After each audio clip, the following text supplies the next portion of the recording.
सच्चाई सच छुपने नहीं देंगे। हाँ नमस्कार, अभी हमारी मौजूदगी नगर निगम परिसर में है। जैसे कि कांग्रेस पार्टी के द्वारा आज एक दिवसीय धरना प्रदर्शन किया गया है 9 सूत्री मांगों को लेकर। हमारे साथ पूर्व उप मेयर राजीव रंजन जी हमारे साथ मौजूद है। आइए इनसे जानने का प्रयास करते हैं कि किन किन मांगों को लेकर आज एक दिवसीय धरना प्रदर्शन। देखिए, आवासीय टैक्स में बढ़ोतरी का प्रस्ताव जस्ट पिछले बोर्ड की बैठक में आया था, जिसका हम लोगों ने विरोध किया है।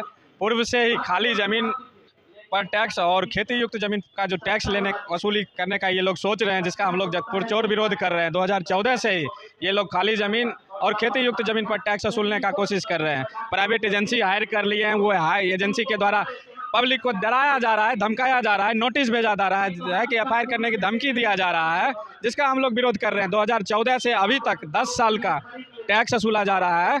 उसमें जो आदमी 14 से अभी तक टैक्स नहीं दिए हैं, उनसे 18% सालाना के दर से, चक्रवृद्धि ब्याज के दर से पैसा वसूली किया जा रहा है, जिसका हम लोग विरोध कर रहे हैं। हम लोग का स्पष्ट कहना है कि पहले विकास उस क्षेत्रों का कीजिए, उसके बाद टैक्स वसूली कीजिए। और लगातार जैसे प्रधानमंत्री आवास योजना में मनमानी तरीका से अपने आदमी चाहते लोग को पैसा दे रहे हैं। जो आदमी कुर्सी करके पूरा ठंडी बाहर में सोया, खुले आकाश के नीचे सोया, उसको पैसा मुहैया नहीं कराया जा रहा है। जो आदमी लिल्टर करके अभी तक साल भर से ऐसे ही पड़ा हुआ है, उसको पैसा मुहैया नहीं कराया जा रहा है। मनमानी जो इनका अपना लोग है, जो इनका एजेंट है, काम करता है, उसके इशारा पर नगर निगम चलाने का ये कोशिश कर रहे हैं। मेयर तानाशाह हो चुकी है, बेलगाम हो चुकी है, उस पर लगाम लगाने वाला कोई लोग नहीं है। इस तरह से बोर्ड में लठैत पाल ली है।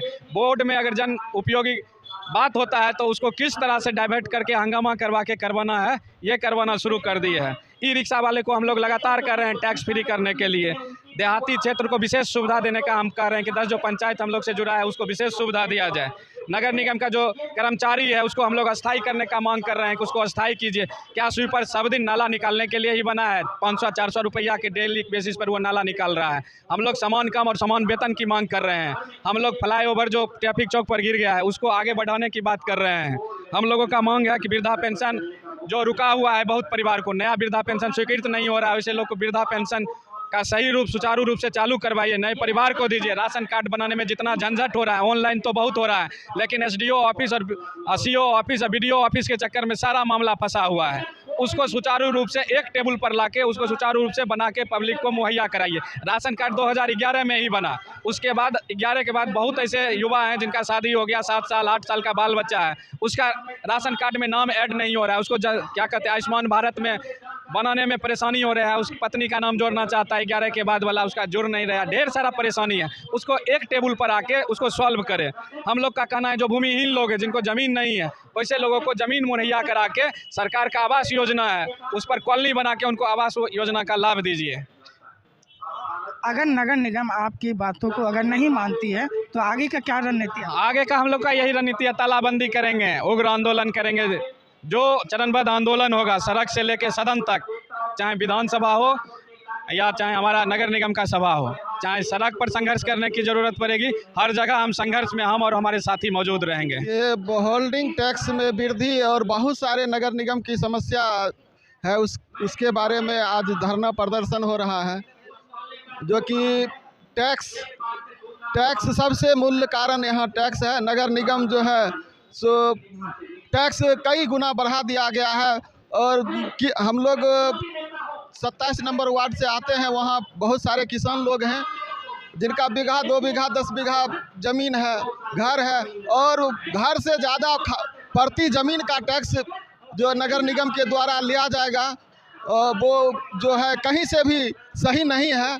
लोग और हमको सुनने में आया है 2013 से टैक्स लिया जाएगा।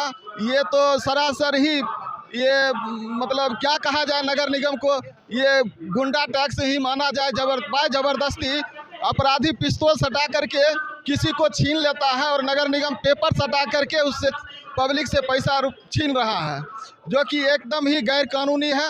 हम चाहते हैं कि जो नगर निगम टैक्स शहर की तरह जो पंचायत से जुड़ा वार्ड आया है उसको भी शहर की तरह डेवलप करे, उसके बाद जो है टैक्स ले। और ना तो वहाँ पानी की व्यवस्था है, ना तो कोई सीवरेज की व्यवस्था है, ना कोई नाला की व्यवस्था है। सुविधा नाम पर कोई चीज़ नहीं है, लेकिन टैक्स थोपा जा रहा है। और हमारे वार्ड में विवाह भवन बना हुआ है, जो नगर निगम के द्वारा बना है, उसमें जो है सो स्थानीय पार्षद जो हैं वो उस पर कब्जा जमाए हुए हैं। और ये विवाह भवन बनाया गया था आम नागरिकों के लिए, आम पब्लिकों के लिए, जो उसमें शादी विवाह या किसी तरह का प्रोग्राम करे। लेकिन वहाँ जो है सो अपना पार्टी कार्यालय पार्षदों के द्वारा चलाया जा रहा है। ये कहीं ना कहीं नगर निगम का मतलब राजस्व का सबसे बड़ा क्षति हो रही है। और वह कोई नहीं, वार्ड पार्षद कर रहे हैं तो ठीक है, और पब्लिक से टैक्स वसूली की 4 गुना 5 गुना वसूला जा रहा है। लेकिन पार्षद 1 साल लगभग 3 महीना होने जा रहा है, उस पर जो है कितना मंथली लिया जा रहा है या क्या ऐसे दे दिया गया कि किन लोगों ने उनको ऑथराइज किए हैं विवाह भवन, अभी तक उसका कोई पता नहीं। हम लोग आप लोगों के माध्यम से जानना चाहते हैं ये जो विवाह भवन है किनके ऑथराइज से माननीय वार्ड पार्षद को पार्टी कार्यालय खोला गया है। 1 साल 3 महीना से वह चल रहा है, जो कि हमको नगर निगम बताए उसमें कितना मतलब रुपया दिया, मंथली बना गया है और सालाना बना गया है, कितना रुपया उनसे ले रहे हैं या कौन दिए हैं उसका भी जानकारी होनी चाहिए।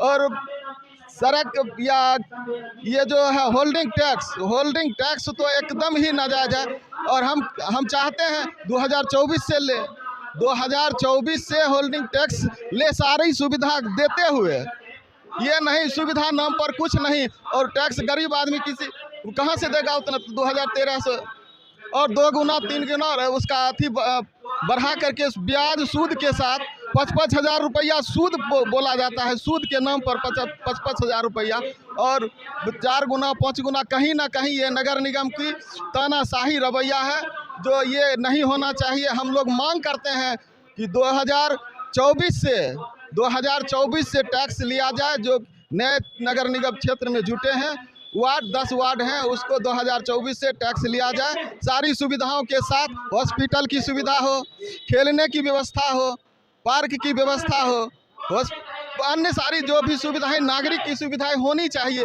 ये नगर निगम की कर्तव्य बनती है। टैक्स देंगे लेकिन उसका अथी भी चाहिए, सिर्फ टैक्स दें और उसका हमें लाभ नहीं मिले, हमको कुछ लायक बनाया नहीं गया है और हम टैक्स और 4 गुना 5 गुना ज़्यादा करके लिया जा रहा है। हम चाहते हैं 2024 से सारी सुविधा देते हुए लिया जाए, हम लोग को कोई दिक्कत। मैं पूर्व पार्षद उमेश पासवान, वार्ड नंबर 27 पहाड़ को लेकर भारतीय कम्युनिस्ट पार्टी नगर निगम परिषद की ओर से आज नगर निगम कार्यालय के सामने हम लोग धरना प्रदर्शन कर रहे हैं। आपको सुन के ताजुब होगा कि एक तो नगर निगम क्षेत्र के अंदर उन पंचायतों को ले लिया गया जो लोग आज भी बाढ़ के समय में बाढ़ से पीड़ित होते हैं, तो सुविधा के नाम पर उन लोगों को यहाँ कुछ दिया नहीं गया। और अभी टैक्स बढ़ोतरी का आलम यह है कि 3-3 गुना 4-4 गुना ये टैक्स वृद्धि कर दिया गया है। ना सिर्फ जहां घर बना हुआ है उसके लिए, बल्कि जो खाली ज़मीन है उस पर भी इनका टैक्स वृद्धि इस कदर है कि अगर 1 बीघा ज़मीन हमारे पास है तो 10 से 20 हज़ार रुपया इनको देना होगा, यानी कि हमको उसके बदले में ज़मीन बेचना पड़ेगा टैक्स का भुगतान करने के लिए। चूँकि 2014 से ही ये कहते हैं कि हम टैक्स जोड़ के लेंगे और ब्याज सहित लेंगे। हमारा कहना है कि 2014 में आप गए थे टैक्स लेने के लिए, वहाँ के लोगों ने आपको लौटा दिया, और अगर आप टैक्स लेने के हकदार हैं तो कम से कम ये तो आप गारंटी कर देते कि जो आज के तारीख में भी बाढ़ पीड़ित एरिया है तो पहले बाढ़ से उन लोगों को सुरक्षा कैसे हो जाए। सड़क के व्यवस्था के नाम पर आपने क्या किया, पानी के व्यवस्था के नाम पर, बिजली के व्यवस्था के नाम पर नगर निगम की ओर से क्या किया गया। आज भी जो हादसा का शिकार हो रहा है, कवर वाला तार लगाना था बाबादी वाला क्षेत्र में, कई क्षेत्र आज भी उससे वंचित है। तो सुविधा के नाम पर यहाँ कुछ नहीं है और टैक्स के नाम पर भारी भरकम टैक्स जनता के ऊपर लाद दिया गया है, जिसके विरोध में हम यहाँ आवाज़ बुलंद करने के लिए आए हैं। इसी तरह से जो पढ़ा लिखा बेरोजगार नौजवान है, आज एगो ई-रिक्शा चला के वो किसी तरह से नमक रोटी का जुगाड़ करता है और उसको भी आप टैक्स वसूली के नाम पर उसको परेशान कर रहे हैं, उसको अपमानित कर रहे हैं। वो लोग कहाँ से टैक्स देगा। और कहीं से आज तक या पड़ाव के नाम पर उनको आपने कोई सुविधा नहीं दिया, दूसरे तरह का कोई सुविधा नहीं दिया, और आप टैक्स लेने के लिए हाथ में पराठा वॉलंटियर को थमा देते हैं और वो रास्ते में परेशान कर रहा है उन लोगों को। इसलिए हमारा मांग है कि उन लोगों को भी टैक्स फ्री किया जाए। जो लोग यहाँ लंबे समय से निगम के अंदर जो कार्यरत हैं, उन मजदूरों को अस्थायी करवाने का सवाल हमारे सामने है। जिन लोगों को आपने उजाड़ दिया सड़क के विस्तारीकरण के नाम पर, NH 4 लेन बनाने के नाम पर, या मोदी जी का आगमन हो रहा है उसके नाम पर, तो वो दुकानदार बेचारा जो सब्जी बेच के, फल बेच के जो जीवन बसर कर रहा था, उन लोगों को आपने विस्थापित कर दिया। उनको पुनर्वासित करने का सवाल है। सवाल है कि जो आप देख रहे हैं फ्लाईओवर बनना था सिंघौल से लेके वो जाना था खातोपुर तक, आपने इसको ट्रैफिक चौक पर आके इंड कर दिया, और वह ट्रैफिक चौक अपने आप में इतना व्यस्त है कि वह ब्लैक स्पॉट बना हुआ है। तो कल के दिन सड़क हादसा में ढेर सारे लोग शिकार होंगे, और उसी होकर शासन प्रशासन सब लोगों का गाड़ी आता जाता है। अब आप देख लीजिए कि वहाँ अगर सड़क इंड कर दिया जाता है फ्लाईओवर को, तो वो कल जो हादसा का शिकार होगा इसके लिए कौन जिम्मेवार होगा। इसीलिए हम मांग करते हैं कि उसको आज के तारीख में भी आप ले जाइए वहाँ खातोपुर तक, यहाँ वह बहुत ही खतरनाक होगा। इसी तरह का हम 9 सूत्री मांगों को लेकर आज यहाँ धरना प्रदर्शन करने आए हैं। हमारा लड़ाई यह जारी रहेगा जब तक मांगों को पूरा नहीं किया जाएगा। आज नगर निगम के तरफ से पार्टी के लोग आए हैं, कल इसको जिला व्यापी आंदोलन भी हम बनाएंगे। यही आंदोलन का पैगाम है, यही हम आह्वान करने के लिए आए हैं। अनिल कुमार अंजान, राज्य परिषद सदस्य, भारतीय कम्युनिस्ट पार्टी। क्या है 3 गुना टैक्स बढ़ा दिया गया, चक्रवृद्धि ब्याज जोड़ दिया गया है। मैं चाहता हूं इस सरकार ये अपना कानून वापस ले, और नहीं तो हम लोग चक्का जाम करेंगे हर जगह, हर DM से लेकर SP तक। उससे भी नहीं होगा, नगर निगम तो आज कर ही रहे हैं, कल NH पर भी जाना पड़ेगा, तो मैं जाऊंगा। किसी भी हालत में ये कानून अपना वापस ले।